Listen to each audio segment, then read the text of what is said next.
Relanzar la industria petrolera quizá es de las ideas, de las promesas más insistentes, no solo de esta campaña, sino de los últimos años que viene haciendo el virtual presidente electo Andrés Manuel López Obrador. ¿Qué sí y qué no va a poder hacer ahora, ya cuando llegue al gobierno, de todo lo que ha prometido respecto de esta industria clave de la economía mexicana? De eso vamos a hablar hoy en Opiniones Encontradas. Muchas gracias por estar con nosotros en este programa en el que todas las ideas se pueden cuestionar siempre que se debatan.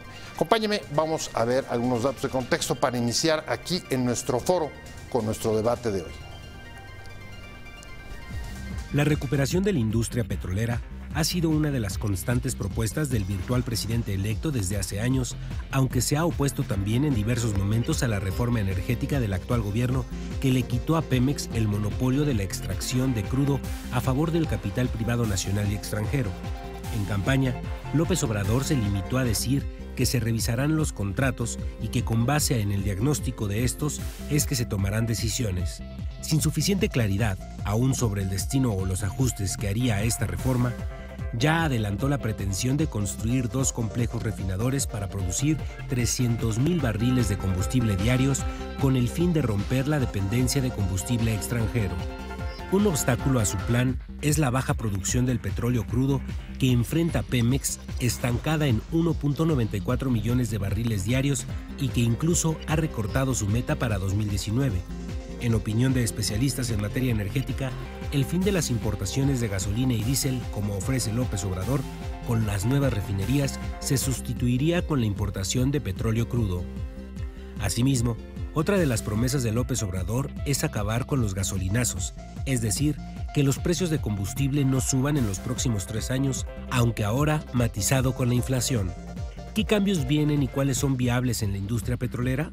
Javier Díaz, gerente analista y consultor de energía en América para S&P Global Platts, dijo que si se quiere desplazar todas las importaciones de gasolina, diésel y productos refinados del país, se necesita producir más.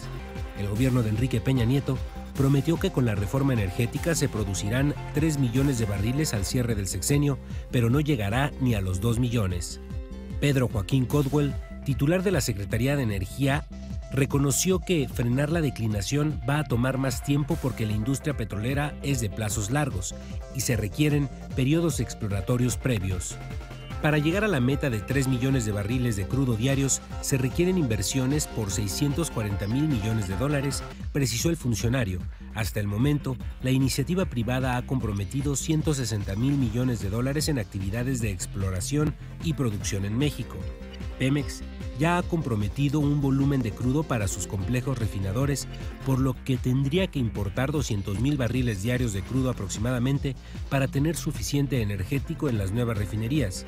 Lo que estaría haciendo es sustituir la importación de gasolinas por crudo, dijo previamente Ixchel Castro, analista energética de la consultora Wood Mackenzie. Rocío Nale, quien fue propuesta como próxima titular de la Secretaría de Energía, aseguró que durante la próxima administración no se echará atrás la reforma energética. También señaló que la siguiente administración buscará dar rehabilitación a las refinerías para que operen al 100% y acusó que éstas han sido abandonadas y no se les ha dado el mantenimiento adecuado. Buenas tardes, arrancamos con Opiniones Encontradas. Vamos a hablar de la industria petrolera, una de las promesas importantes que viene haciendo López Obrador, no de esta campaña, sino de hace muchos años, relanzarla. Pero la pregunta ya hoy, con la perspectiva de la llegada del nuevo gobierno, aunque sea hasta diciembre próximo, es ¿y qué sí y qué no va a poder hacer? ¿Qué va a poder cumplir? ¿Qué no va a cumplir? ¿Cuáles sus propuestas son viables y cuáles no? Muchas gracias por estar con nosotros. Miriam Brunstein, ¿cómo estás? Investigadora. Muchas gracias. Especialista en asuntos petroleros. Muchas gracias. Y una de las mujeres más consultadas sobre las refinerías de AMLO de los últimos días. ¿Es correcto? Muchas gracias. ¿No? Bueno, he tenido cierta demanda, no lo voy a negar. Está bien. Sonia Villa, ¿cómo estás, Sonia? Muy bien, Pepe. Un placer recibirte. Es la secretaria, ¿qué es? Directora del CIEP. De Gasto Público. De Gasto Público. Y Fausto Barajas. Tepe, ¿cómo estás? ¿Cómo estás? Como todos los miércoles, un placer estás? recibirte, especialista en asuntos de política pública. Y bueno, pues como ya tú vienes embalada con el tema, vamos directamente al asunto. El compromiso lo reafirmó López Obrador y la que nombra como su posible secretaria de Energía, Rocío Nale. Vienen 2 refinerías, una de ellas va a comenzar a construirse el primer día después de la toma de posesión, con la meta de poder generar hasta 300,000 barriles diarios, refinar hasta 300,000 barriles diarios. Sin embargo, la producción petrolera no sube, incluso se revisa la meta del 2019. Así es. ¿Esto hace inviable o simplemente es un obstáculo el ofrecimiento de digamos, la reestructura de las refinerías? Bueno, la cuestión de la refinación yo creo que ya la hemos vivido en otros sexenios, ¿no? Y todos los gobiernos han propuesto diferentes cosas para salvar la industria de la refinación en México. Pero pues vamos en estado de deterioro a pasos agigantados. ¿Deterioro de la refinación? Del Sistema Nacional de Refinación. O sea, también, sí, las refinerías existentes están muy deterioradas. Incluso hace como 3 o 4 semanas me preguntaba una reportera precisamente de Excelsior que por qué estaban detenidas todas las refinerías para mantenimiento. Lo cual me sorprendió muchísimo porque cualquier país que no desee poner su seguridad energética de por medio no sometería a mantenimiento a todas las refinerías simultáneamente, sino que el mantenimiento es programado para evitar tanta dependencia y eso nos llevó a una escalada en las importaciones sin precedente en la historia del país. Entonces sí tenemos un estado sumamente crítico en cuanto a los fierros que tenemos en el país. Ahora, las refinerías tienen que ir acompañadas de lo que se llama un tren de refinación. El tren de refinación está compuesto por ductos, por terminales de almacenamiento, por sistemas de distribución, necesitamos gasolineras. Y vamos a ver cómo funciona aquello de la inversión público-privada, porque si el gobierno va a construir refinerías con dinero público, pues esto tiene un costo de oportunidad, lo vas a tener que recortar en exploración y producción, y como tú bien señalabas, tenemos una declinación acelerada y Pemex sigue produciendo el 99.9% de la producción nacional. El panorama, Sonia, es duro. En efecto, al principio la promesa de la reforma energética de Peña fue llegar incluso a los 3 millones de barriles. No vamos a llegar ni a 2 al final de este sexenio, y el panorama que dibuja Miriam es muy desolador, porque en efecto las refinerías no solamente están parados los fierros, como dices, sino la propia Nale, Rocío Nale dice, y además cuando le entremos a arreglar las que están paradas, hay que hacer profundas auditorías, dando a entender de que ahí hay puede haber bastantes cadáveres en el closet. ¿Cuánto dinero, tú como especialista en asuntos de finanzas públicas, cuánto significa esto en términos, primero de dinero y luego en efecto, como decía Miriam, de costo de oportunidad? Bueno, aquí hemos recaudado gran parte de los ingresos públicos han sido a partir de lo que se deriva a través del petróleo. Y a eso nos hemos acostumbrado, lo cual es bastante lamentable. Y realmente el problema que tenemos ahorita es que el espacio fiscal cada vez termina siendo más corto porque tenemos una menor producción, porque seguimos dependiendo de cierta manera del petróleo, porque no buscamos otras fuentes de financiamiento. Y más aún, creo que como país, y si queremos realmente avanzar y llegar a las metas del desarrollo sostenible y todas estas cosas que se escuchan muy bonitas, no podemos seguir apostándole a buscar energías a través de la refinación sin migrar a otro tipo de energías limpias, sobre todo, que a fin de cuentas terminan siendo sustitutos que son menos costosos, que pudieran todavía poder impulsar el crecimiento de otras industrias de nueva creación, de nueva generación y sobre todo de mayor productividad para el país, que nos cuestan menos. En términos concretos, ¿qué puede representar, digamos, 2 refinerías nuevas? Y arreglar, tú me corregirás, ya no sé si son 4 o 6 las que componen el sistema. 6. 6. ¿Cuánto cuesta eso? ¿De cuánto estamos hablando? ¿Cuál es el compromiso en términos presupuestales? Bueno, justo este ha sido como el gran hoyo que se han tenido en todas las propuestas que vimos en campaña. Sí, está bien padre proponer y vemos ahí las grandes ideas, pero no es lo mismo, y aquí Miriam yo creo que puede saber mucho más que yo, no es lo mismo hacer un impulso a la refinería que se empezó de Tula a comenzar una nueva refinería en otro lugar. Los impactos son diferentes, los costos son distintos y también del tipo de producción que quieras tener. O bien, como dicen, avanzar en el mantenimiento, en poner nuevas tecnologías en las refinerías que ya se tienen, que pudiera ser otro mecanismo de poder eficientar esos procesos. Por un lado dicen, bueno, es que ahorita estamos buscando 5,000 millones de pesos. A ver, espérame, sí, 5,000 millones de pesos, ¿como para qué? O sea, si estamos pensando, perdón, son 500,000 millones de pesos. Si estos 500,000 pesos estamos pensando que van a ser para adultos mayores, para las becas, para las refinerías, pues vamos haciendo números y no nos va a dar. O sea, ahorita son... O sea, a ver, estos 500,000 millones, digamos, la cobija está demasiado pequeña para cubrir todas esas necesidades. ¿Ese es el planteamiento? Sí, claro. Sí. Hagamos simplemente los cálculos. Para el programa de adultos mayores son 8 millones de adultos. Les quieres dar al menos 3,000 pesos mensuales. Eso te da alrededor de 403 o una cosa así, 434,000 millones de pesos. No hay manera. Pues déjame agravarlo un poco más. No es que venga pesimista, Fausto Barajas. No. En absoluto. Simplemente trato de ver números. Pero una de las críticas sobre la construcción de las refinerías es que frente al declive petrolero, lo que puede suceder es que acabemos importando, sí, ya no gasolina, pero sí crudo para poder refinarlo.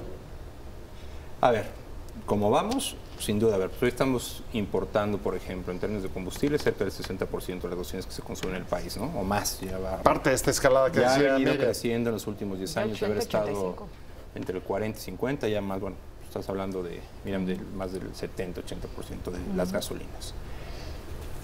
Digo, el tema de importar ya crudo, pues la plataforma debe andar en 1.8, si no es que sigue bajando. Digo, a ver, contrario a lo que han dicho que íbamos a incrementar, la producción petrolera ha caído. Cuando empezó el sexenio andaba en 2.5 millones de barriles por día. Sí. Has perdido una capacidad de 700,000 sin poderla recuperar. Entonces, yo creo que aquí el tema, lo tocaba Miriam al principio, es importar o no importar, no creo que sea al fin de día, es la seguridad energética que un país tiene que tener. No es también garantía de precios en productos agrícolas, claro. No, es la seguridad que tienes que tener respecto al país y tus fuentes de abasto, que es lo que tienes que cuidar. Yo creo que por eso ahí, cuando dicen 2 refinerías, yo creo que hay una pregunta que yo creo que tiene varios años que no se ha hecho, incluso en este gobierno, de saber qué quieres hacer con Pemex. O sea, cuando tú haces la reforma energética, ¿qué quieres hacer con Pemex? O sea, tú dijiste, ahí va la reforma. Y le bajaste el switch a Pemex en inversión, lo dejaste a la deriva, empezaste con recortes y un desmantelamiento brutal de lo que es tu empresa petrolera estatal. Y no hay modelo bueno o malo, lo que tienes que decidir es qué quieres hacer con esa industria que tienes. O sea, ¿ninguno ve que haya respuesta en el próximo gobierno respecto a esa pregunta? No hay, incluso se habla de fortalecer áreas débiles en Pemex. ¿Qué quiero decir con esto? Le van a poner dinero a la parte más débil de Pemex en lugar de fortalecer en donde Pemex ha sido mejor, que es en exploración y explotación de hidrocarburos. Entonces, pero estamos en una encrucijada muy difícil también. ¿Por qué? Porque tenemos un riesgo de seguridad energética en materia de gasolinas, porque la importación masiva se puede volver inviable para el consumidor, especialmente con la fluctuación del peso como está ahora, ¿no? El peso dólar, sí. El peso dólar. El tipo de cambio vulnera los intereses de los usuarios y los costos logísticos son muy altos porque hay que traerla del sur de Texas, en el mejor de los casos, si no es que la traemos de otros lados, ¿no? También las empresas ya no compran refinerías, ya usan sistemas de refinación independientes para refinar su crudo. Ya entendieron que la refinación es un mal necesario que a lo mejor estas empresas no quieren cargar. Entonces Australia creo que es el primer país que ha decidido no tener refinerías. importan todo de Singapur. ¿Por qué? Porque son grandotas, son contaminantes, son intensivas en capital. Entonces, no quieren problemas también de uso de suelo, porque Australia es un país que tiene una política ambiental muy estricta. Entonces, yo quisiera saber dónde van a poner esas refinerías y cómo van a reaccionar los propietarios de los terrenos. Porque ya vimos lo que pasó en el estado de Hidalgo, ¿no? Sí, que sí, Pemex sí, se quedó con un terrenote ahí en Tula. En Tula. Entonces, sí, hay que ver, y además hay otro punto muy importante, es que las refinerías son como las personas. ¿Qué dieta de crudo deben de recibir, no? Nuestras refinerías fueron construidas para crudo ligero porque México fue un productor de crudo ligero. Ahora ya la mezcla mexicana es más escasa y está preponderando más el crudo pesado. Entonces, por eso hicieron los swaps de 100,000 barriles de crudo ligero de Estados Unidos contra 100,000 barriles de crudo pesado. Por el perfil del tipo de refinería. crudo. Entonces, de las refinerías, ¿de qué pueden refinar nuestras refinerías? Entonces, si yo me pusiera a revisar contratos, en lugar de ir a los de exploración y producción, que son 100, y yo me pondría a revisar los contratos de obra pública para las refinerías en México, yo creo que veríamos cosas realmente espantosas. Sí, porque en efecto, digamos que en campaña el observador se limitó a hablar de la revisión de los contratos de exploración. Sí, y son nimiedades, pero no sabemos cómo estén justamente los de obra pública. Ahí está la coladera del dinero. En esa clase de contratos. Exactamente, no en los de exploración y producción. El futuro de la industria petrolera y uno de los temas de campaña, Sony, lo vivimos ya en los últimos meses y ahora se reitera con esta discusión que platicaba Fausto en medio del corte sobre los precios nominales y los precios reales. Aseguran no habrá gasolinazo en 3 años. Pero ¿qué significa eso en términos nominales y en términos reales? Y qué bueno que tomas el punto, Pepe, porque aquí todavía nos falta mucho como ciudadanos ponernos a estudiar un poquito para entonces después no estar exigiendo cosas que sabemos algunos de antemano que no son posibles. Cuando nos hablan de términos reales, es que esto va a crecer conforme la inflación. Es decir, si todo creció 7 pesos, pues entonces esto va a crecer en la misma proporción que como estaba antes, pero esto no quiere decir que vaya a disminuir o que se vaya a quedar igual o que no se vaya a mover. Y justo lo que ha pasado es que, para empezar, si hablamos de hace 6 años, pues teníamos unos precios de petróleo diferentes, y ahora con la reforma energética también los precios de la gasolina no solamente van a depender de un decreto, sino que el precio de la gasolina se mueve conforme al tipo de cambio, conforme la producción que se tiene, conforme las metas de recaudación que se imponen. Pero eso es complicado porque el futuro gobierno también estaba diciendo que va a respetar, digamos, las leyes de mercado, lo que tú estás diciendo. Claro. Entonces, ¿cómo al mismo tiempo que puedes mantener el tema, digamos, nominal, solamente ajustando inflación, vas, digamos, a lograr mantenerte a la intemperie de las leyes de mercado, de oferta y demanda? Y es que es el trabajo que nos toca como ciudadanos, ser más críticos en ese tipo de discursos. No puedes hacer las dos cosas al mismo tiempo. No puedes decir que va a subir, pero va a bajar. Esas cosas no se pueden hacer, y creo que es parte de la conciencia y de la información que debemos de tener y que debemos de buscar antes de creernos que viene el Mesías a salvarnos de todo. Hay cosas que son ineludibles, que están en la ley y que entonces, afortunadamente, tiene un Congreso que le puede pasar casi todo. Pero también hay que comprender que estas ya son empresas productivas del Estado.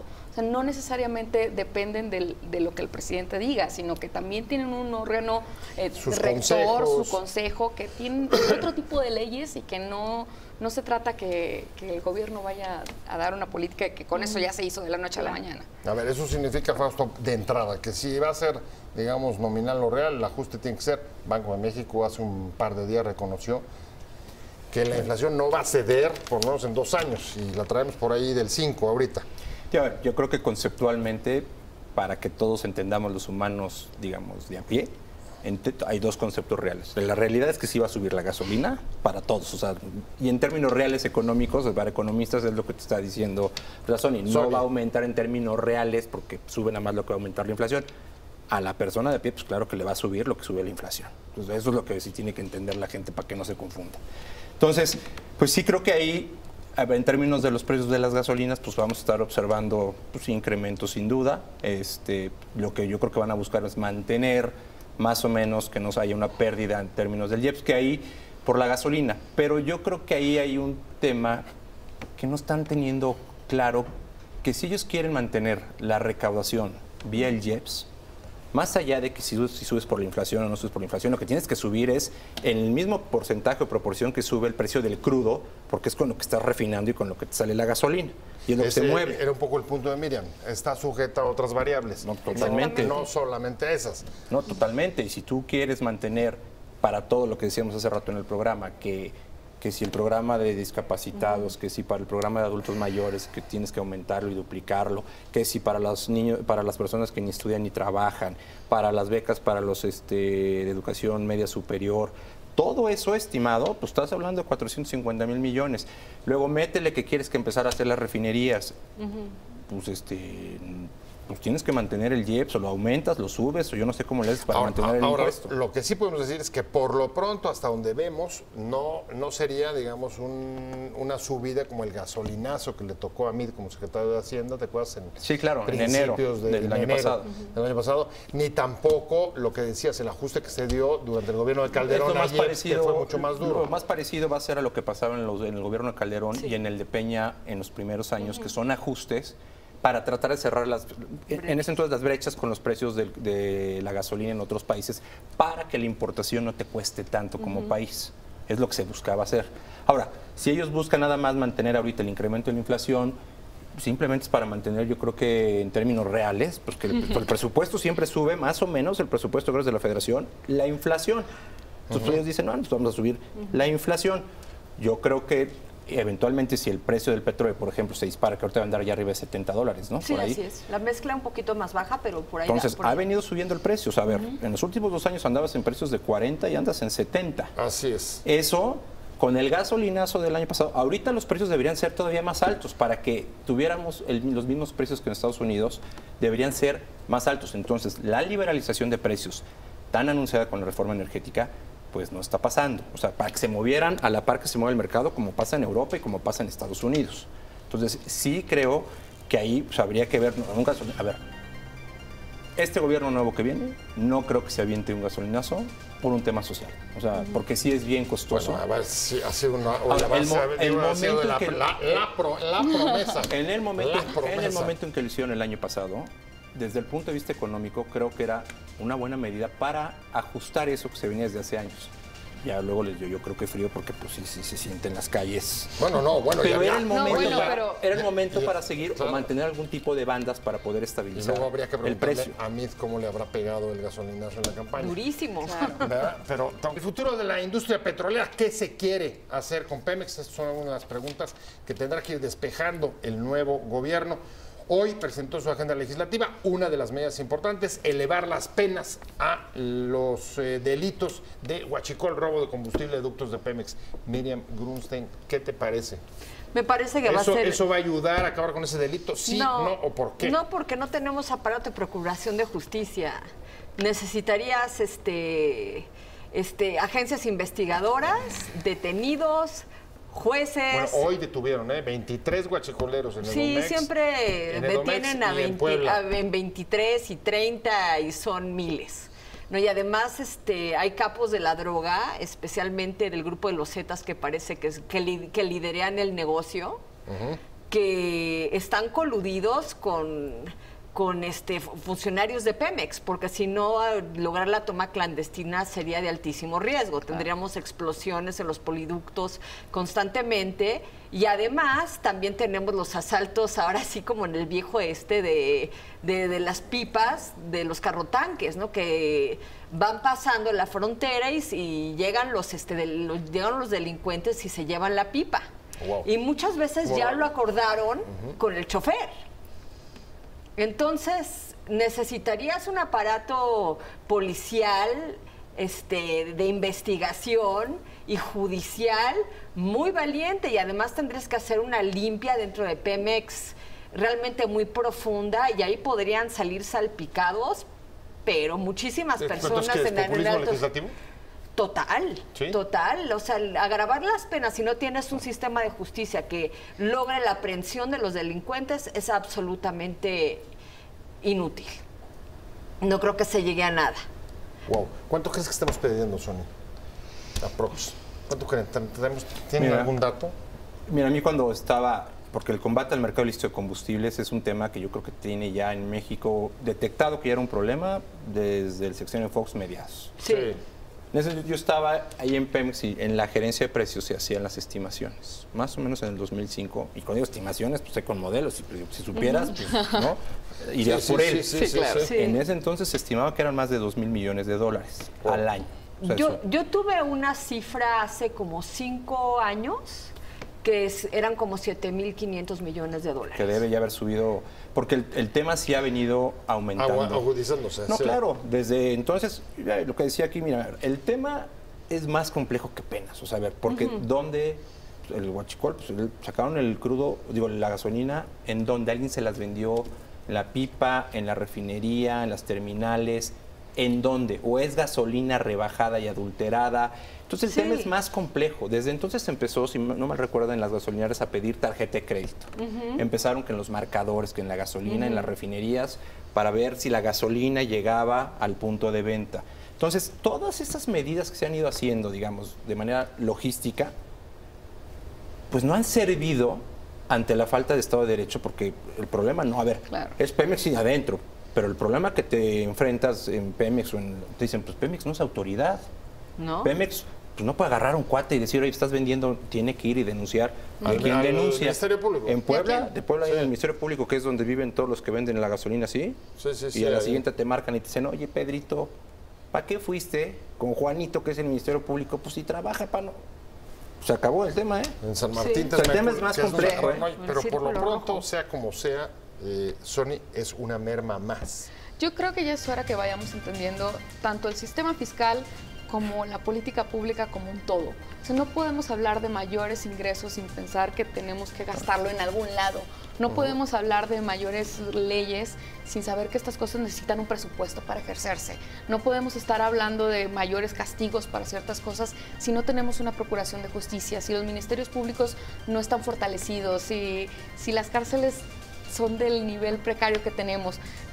Creo que tenemos que empezar por batallas selectivas. No quiero decir que sean grandes o pequeñas, porque cada una va a tener sus dimensiones, pero sí empezar a ver que esto es un sistema redondo, no hay una cosa, no se trata, ahora sí que ya estuvo de estar poniendo nada más parches y que a fin de cuentas terminamos resolviendo nada, porque el hoyo sigue estando por algún lado.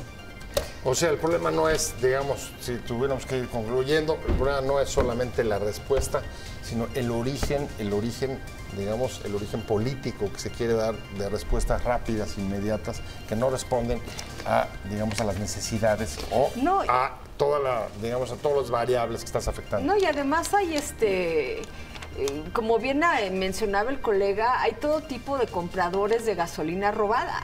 Desde la chocita con los tambos y el sifón, el galoncito de gasolina a 50 pesos, a ciertos incluso franquiciatarios, o sea, dueños de gasolineras que están comprando gasolina robada. Bueno, pues ahí está, yo ya me voy, se me acabó el tiempo. Miriam Urustegui, muchas gracias, No, como siempre encantada. un placer haberte tenido aquí. Profesora investigadora, especialista en asuntos de Energía. de la industria energética. Fausto Barajas, un placer. Pepe, Como todos los gracias. miércoles, un placer haberte tenido. Sony Villa, gracias por venir. Un gusto. Tenemos que seguir viendo lo del presupuesto. Por favor.